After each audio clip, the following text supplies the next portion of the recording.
no emergency fund, you're one crisis away from chaos. You might be one paycheck away from chaos, and that's not a very comforting place to be in. Hi, my name's Monica, and I'm your financial therapist. I made this channel so that I could help you and myself progress through areas in life. I wrote a book called Girls Just Want to Have Funds, 4 Steps to Financial Freedom. It was available on Amazon in 2023, and I am trying to help younger versions of myself do the steps that I did to be financially free. Your emergency fund is your financial seatbelt. You wouldn't think of getting in a car without using your seatbelt. For one thing, it's the law. So why are we not using a financial one? Emergencies aren't emergencies like car bills, medical bills, layoffs, broken air conditioner in the summer. They aren't, if you have an emergency fund, they aren't as much of an emergency. They aren't as much of a stressful event. If you have no emergency fund, you are living in survival mode and you can't build wealth here. That's what everybody wants to do. We don't want to just always work paycheck to paycheck to make it. You can build wealth while you can't build wealth if you're constantly putting your next emergency on a credit card and you're getting curveballs right and left. I also know that when you have that emergency fund, you have a minute to take a breath so that if your car does break down, you don't have to just run and find out who will take credit. You can think for a minute, what's the cheapest way for me to fix this? Where can I go? This guy takes cash. I have somebody that'll do this, and you have a minute to breathe. You're not wondering where you're going to get the money and how you're going to get the repair fixed. You have a minute to think and breathe. Every time you swipe a credit card in a panic mode, you're digging deeper instead of climbing out. Start small, but start now. You don't need $10,000 in an emergency fund, okay? They say that single people need about $1,000 and families need about $2,000.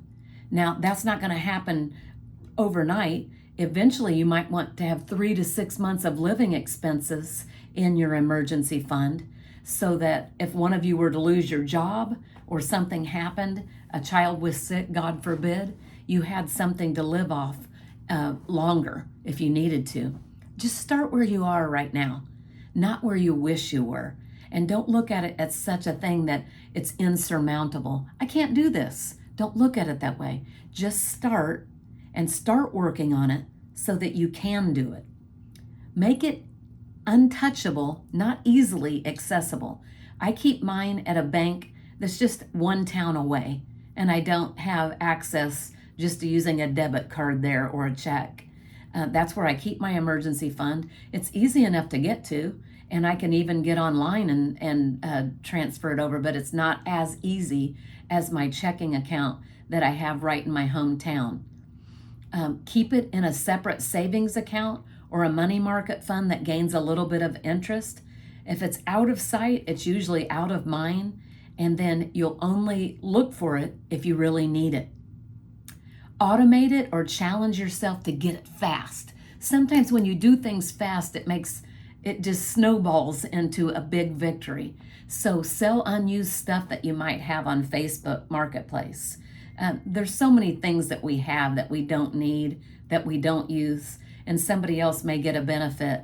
And if you don't want to have a big garage sale to do it, sell it on Marketplace and leave it on your front porch, have them Venmo you the money, whatever you need to do. DoorDash or Uber on weekends or for 30 days. Just get some fast cash. Save your tax refund, or if you get a bonus from your job, use that. And instead of saying, oh, we're going to splurge on this and go away for the weekend, say, there's our emergency fund right there. Or you can transfer a set amount every payday, even if it's just $20 right now. Because I firmly believe if you set your finances in order, that God blesses you for being a good steward, and therefore you start putting $20 in there, and then other money is going to show up that you can put in there that you weren't expecting. You really can build $1,000 emergency fund quicker than you think. This fund will buy more than security. It buys your freedom. You'll sleep better. You'll be able to make smarter decisions, and you'll stop living paycheck to paycheck.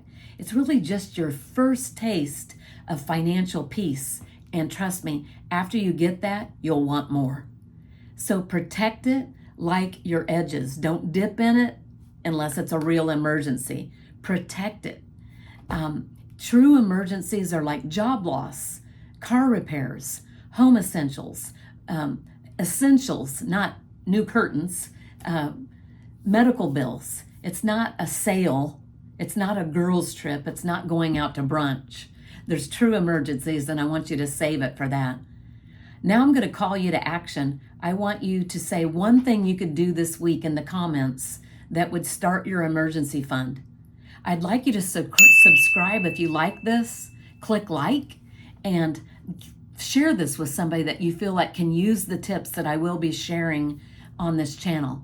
Next video is going to go into step 2 of the 4 financial tickets to freedom. Just 4 steps. And I feel like they're all pretty easy. So get going on that emergency fund. Have a great day.